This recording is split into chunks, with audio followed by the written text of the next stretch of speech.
December 18, 1950.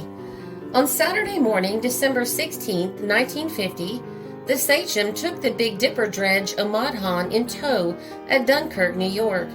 The Omadhan was to be moved to Buffalo, New York for the winter.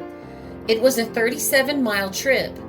The Sachem and the Omadhan arrived at Buffalo early afternoon, December 16, 1950. The trip was followed by routine weekend revelry in Buffalo. At 6:20 a.m. on Monday, December 18th, the Sachem departed Buffalo, New York with 12 aboard. She was headed southwest back to Dunkirk, New York. At 7:10 a.m., Captain Irwin P. Paulson, master of the steamer Venus, saw the Sachem. The Sachem was making good time through the beautiful, calm lake. It was to be many months before anyone saw the Sachem again. The Tug Sachem was a diesel-powered towing tug of 85 gross tons. It was owned and operated by Dunbar & Sullivan Dredging Company in Buffalo, New York. She was built in 1907 and converted to diesel from steam in the early part of 1950. She was last inspected as a steam tug on September 2, 1949. After being converted, she commenced operation as an uninspected motor vessel the latter part of September 1950 in the Detroit River area. The weather for that time of the year was not unseasonably cold, but it was several degrees below freezing. There were intermittent snow flurries, and though the wind was not unduly strong, a vessel of 72 feet in length could be adversely affected. The master of the SS Venus stated in his testimony that there was no appreciable sea that day. A few days later, a massive search for the Sachem began. By December 29, 1950, all hope for survivors was lost. The Sachem's only lifeboat was found. It was perfectly seaworthy. It was empty.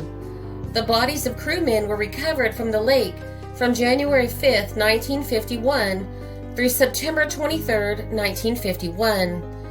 During the search, an oil slick led the Coast Guard cutter Tupelo to a spot just 11 miles from the Sachem's destination and barely 2 miles from shore.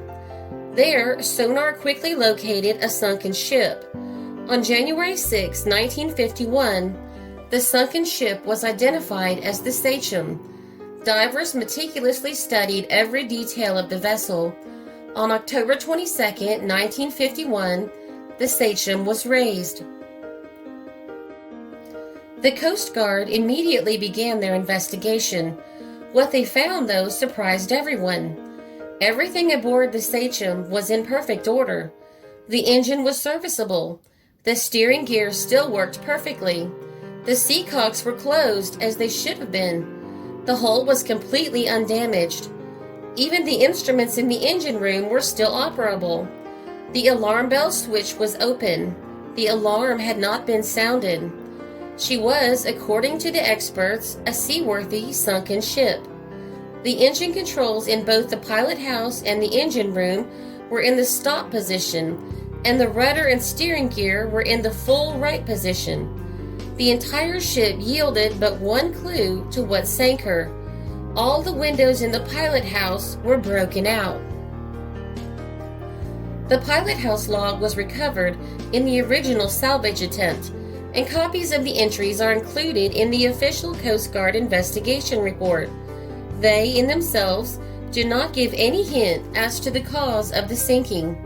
They do mention on different dates delays because of minor mechanical failures, but from October 11, 1950 to December 13, 1950, the date of the final entry, there is nothing of any consequence in the log.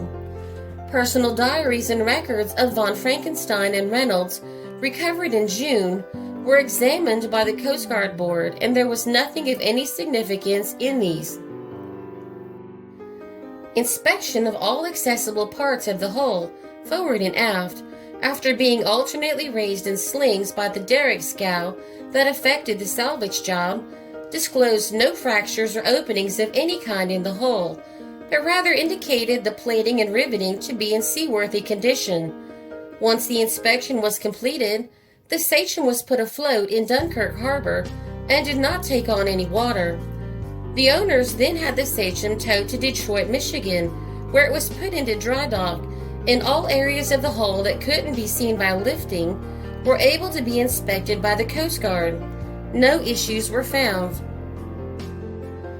The exact cause of the sinking can never be definitely stated, but it is reasonable to assume it was due to one of the following reasons.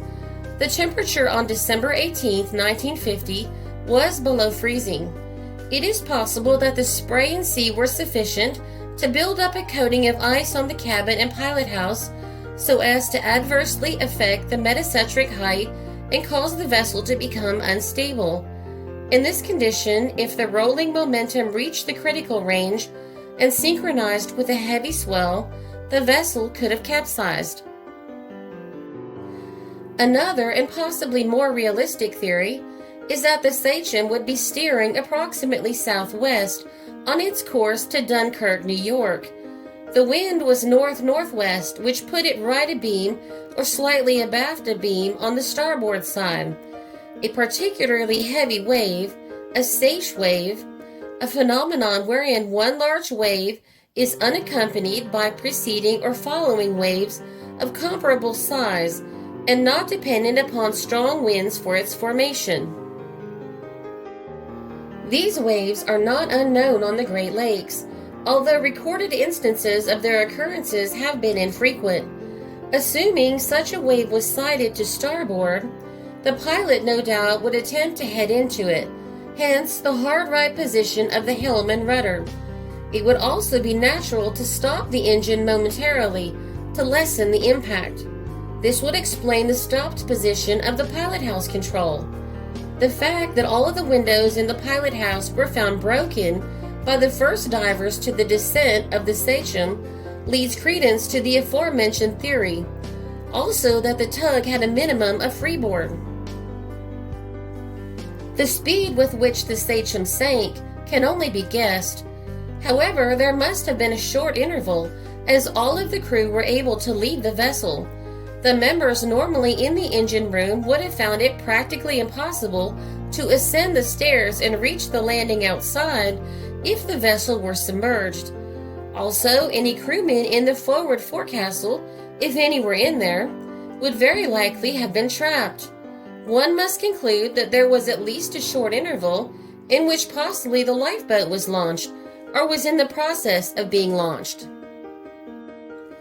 In any event, the lifeboat was found on the south shore of Lake Erie, in the vicinity of Sunset Bay, about a week after the sinking. It was also inspected and found to be seaworthy. The Coast Guard Board required the owners to have a stability curve calculated to determine the exact criterion of stability of the Sachem before it would be able to be put back into service. The following bills were also put before Congress pertaining to the safety of motor vessels. H.R. 2317, a bill to provide that certain vessels shall be subject to the laws relating to steam vessels and for other purposes. H.R. 3657, a bill to provide that certain vessels be subject to the laws and regulations relating to the inspection, safety, and navigation of steam vessels. H.R. 3646, a bill to provide that certain vessels propelled by gas, fluid, naphtha, or electric motors shall be subject to certain laws relating to the inspection and personnel of steam vessels. S. 1286, a bill to amend the Act of June 20th, 1936, so as to broaden the application of laws governing the inspection of steam vessels to vessels propelled by internal combustion engines. H.R. 7710, a bill to provide that certain vessels shall be subject to the laws relating to steam vessels and for other purposes. S. 647, a bill to provide that certain vessels shall be subject to the laws relating to steam vessels and for other purposes. The Coast Guard report is quite thorough, but there are still questions surrounding the sinking of the Sachem. How could this wave be so accurately directed as to send a perfectly seaworthy ship crashing to the bottom and yet go completely unnoticed by everyone else on, around, or above Lake Erie. The Sachem was only 2 miles from the shore, yet no one on shore noticed the unusual seas that day. The board made no attempt to answer these questions. The board's explanation is every bit as impossible as the incident itself. But the Sachem did sink. Her crew did perish.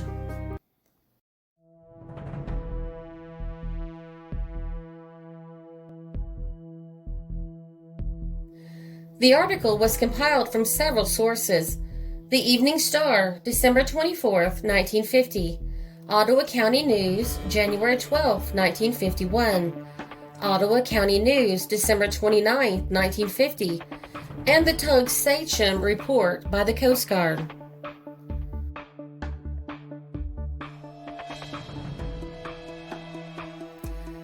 This is a Country Road production because history is fascinating.